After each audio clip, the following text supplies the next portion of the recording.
I was 21, recently became a police officer, and was also recently dumped. So my friend suggested Tinder.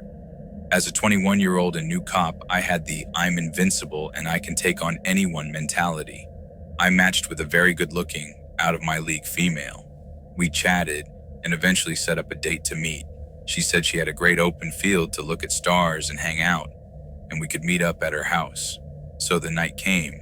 I was excited, and she seemed to be excited when I picked her up. She guided me to the field, and it looked nice. Open space, woods, deer, and other wildlife. In the field, I noticed really dim headlights in the distance.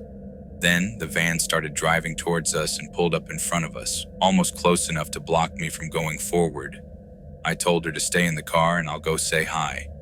I grabbed my flashlight I had in the car and walked up. In the front driver's side of the van, there was a decently sized man. I asked him what's going on and if he could back his car up a little bit. He was very polite, said he was the owner of the property, and said he didn't mean to scare us. He told me he's been having trouble with poachers on his property and just wanted to make sure we weren't going to be shooting at anything. I assured him we only came out to look at some stars and wildlife. He was perfectly okay with that, told me to have a nice date, and drove away. After that, the girl was texting nonstop. Around an hour later, I saw headlights coming towards us again, this time at a really fast pace. We hopped in the car, and I moved it to a more defensive position. The same man came close enough to almost hit my car. She hopped out of the car at that point and ran towards the guy. I immediately knew I was fucked. I got out and gave them commands to back up and get on the ground. Neither of them complied, obviously. He then proceeded to charge me and knock me to the ground. Luckily, I was able to get him on his back and get up. I saw my date grab a metal pipe from the van. She told me they had a gun and to give them my money and truck, and I won't get hurt. Of course, with my I'm invincible mentality, I said no. She started to cry and said they didn't want to hurt me. He then started to go back towards the car. At that point, I told them I was a cop, drew my concealed firearm, and lay on the ground.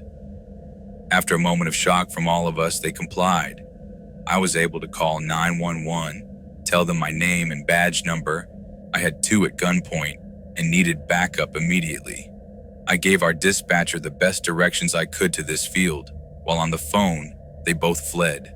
Again, stupid new cop, young guy mentality. I chased them. I took off after the man, who ran into the woods around the field. I chased him for maybe 30 seconds and heard 3 loud pops and saw a muzzle flash. My I'm invincible mentality went right out the window. I ran like hell back towards my car and peeled the hell out of there. I went back to the area I picked her up in, called dispatch again, and had officers come to that location. Of course, the first officers to pull up were my sergeant and my field training officer. Of course, they were both completely understanding and didn't give me any shit about it at all. The most used words were dumbass and stupid fucking rookie. I hopped in their car and went towards the field. Luckily, the van was still there. I was told to shut my mouth and only come out if they start getting shot at. They cleared the area and started looking in the van. They found meth right on the center console and searched the car. What scared me the most was when my field training officer and sergeant came back to the patrol car, let me out, and told me to come look in the back of the van. Both of them were pale, looked horrified. I went to the back of the van, where there were several knives, duct tape, lighter fluid, a decent amount of rifle ammunition, handcuffs, and what looked to be dried blood. In the front seat passenger side, we found an AR-15 style rifle and 2 more handguns. We called for immediate backup and detectives. When they investigated the blood, it turned out it wasn't blood. The plates had been stolen, and the van was reported stolen. I still get shit about the whole encounter, but luckily no one got hurt.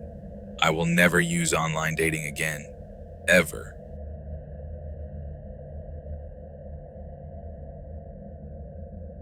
I met a guy on Tinder, and we really started to hit it off. We'd been chatting for a few weeks, and even discovered we had a few mutual friends.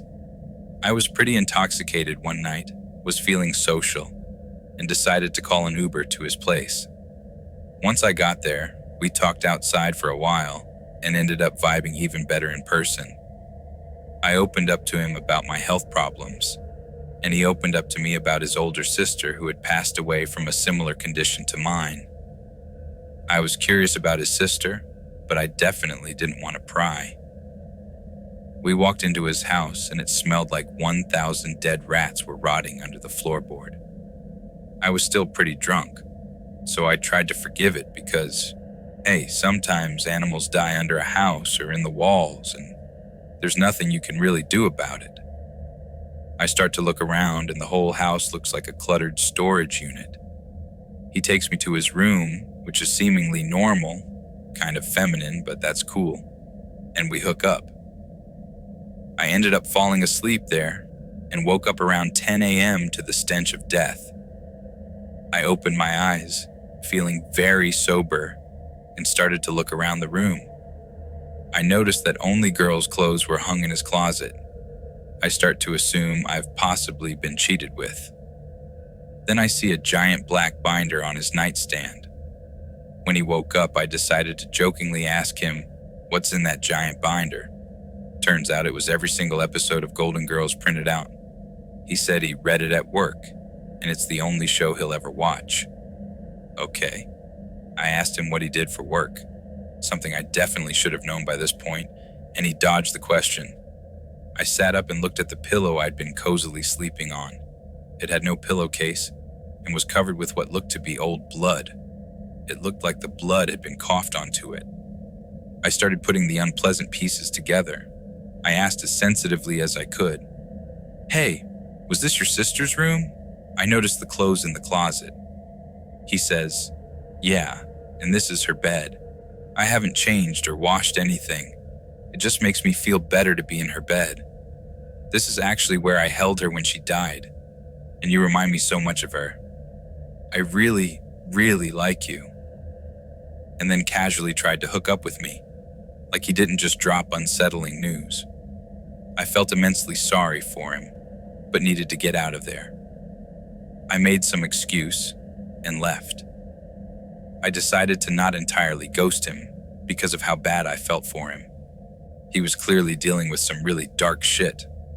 We kept in contact for a few weeks until I went on my Find My Friends app and noticed that he had clearly taken my phone while I was asleep that night and shared my location with himself.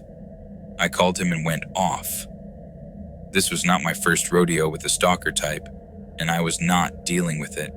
He told me he couldn't believe I thought he would do that, and I'm being a really terrible person dumping him because his cat had recently died. I blocked him. After he said that about his cat, combined with his tendency to hold on to things, it really makes me wonder what that smell actually was. Let's hope not, and though I hope he gets help.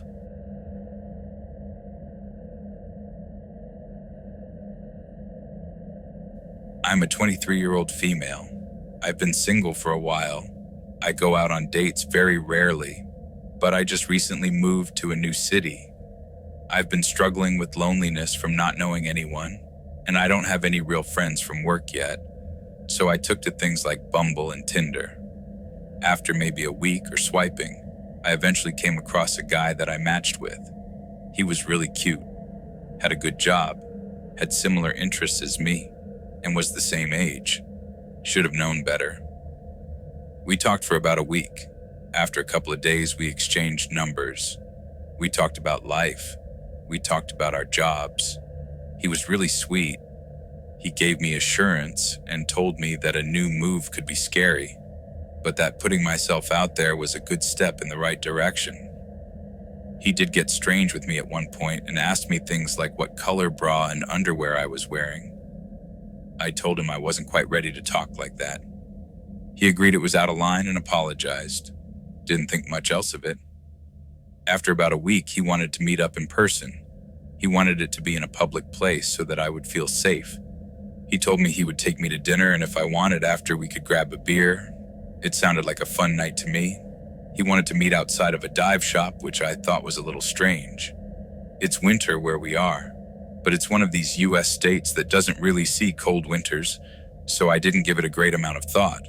The shop is located near a public park, so there were a good amount of people there. After looking around for a bit, I spotted him talking to some people. I walked up to him and gave him a hug. Not super romantic, but more than a platonic, less than a partner kind of hug. To my disappointment, he just sort of aced his palms on my back like he was put off. But he did give me a slight smile and a, "How are you?" I tried making it work. I told him he looked a lot cuter in person and that I was happy that he asked me out. I was extremely nervous. His eyes widened, and he turned to ask the group he was previously talking to who put me up to it. With no expression of humor, they all just calmly denied anything. He then asked me